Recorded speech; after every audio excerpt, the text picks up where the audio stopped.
फिलिपियों के नाम संत पौलुस का पत्र अध्याय 2।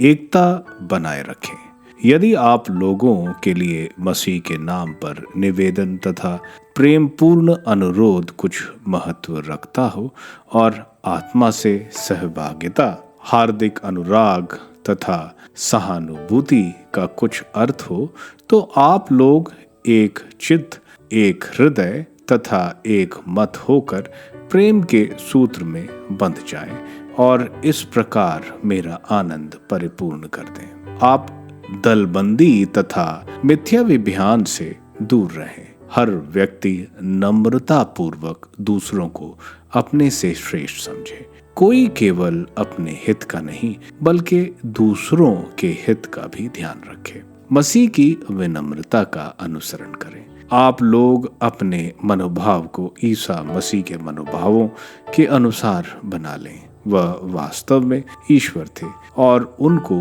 पूरा अधिकार था कि वह ईश्वर की बराबरी करें। फिर भी उन्होंने दास का रूप धारण कर तथा मनुष्यों के समान बनकर अपने को दीनहीन बना लिया और उन्होंने मनुष्य का रूप धारण करने के बाद मरण तक, क्रूस पर मरण तक आज्ञाकारी बनकर अपने को और भी दीनहीन बना लिया।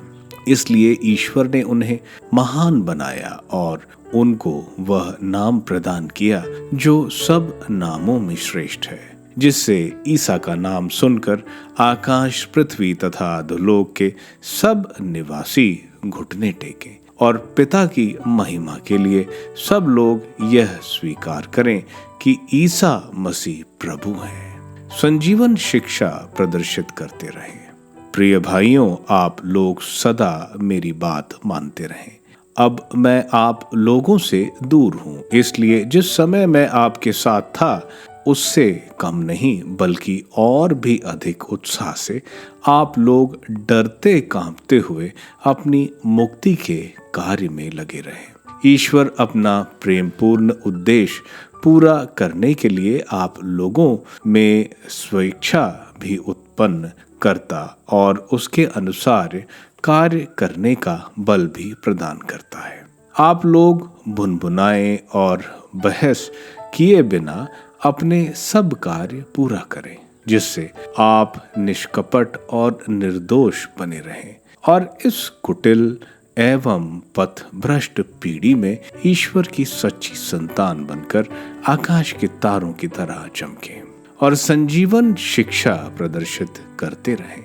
इस प्रकार मैं मसीह के आगमन के दिन इस बात पर गौरव कर सकूंगा कि मेरी दौड़ धूप, मेरा परिश्रम व्यर्थ नहीं हुआ।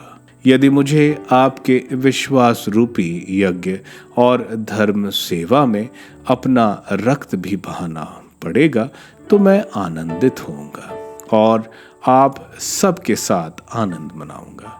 आप भी इसी कारण आनंदित हो और मेरे साथ आनंद मनाएं। तिमुथी और एफ्रोडियस की सिफारिश। मुझे प्रभु ईसा में आशा है कि मैं निकट भविष्य में तिमुथी को आपके यहाँ भेजूंगा। आप लोगों के विषय में समाचार जानकर मुझे सांत्वना मिलेगी। मेरे पास कोई ऐसा व्यक्ति नहीं है जो तिमुथी के समान सच्चे हृदय से आप लोगों के कल्याण का ध्यान रखेगा। सब ईसा मसीह का नहीं बल्कि अपना हित खोजते हैं, किंतु तिमुथी का चरित्र आप लोग जानते हैं। जिस तरह कोई पुत्र अपने पिता के अधीन रहकर काम करता है, उसी तरह उन्होंने सुसमाचार की सेवा में मेरा साथ दिया है।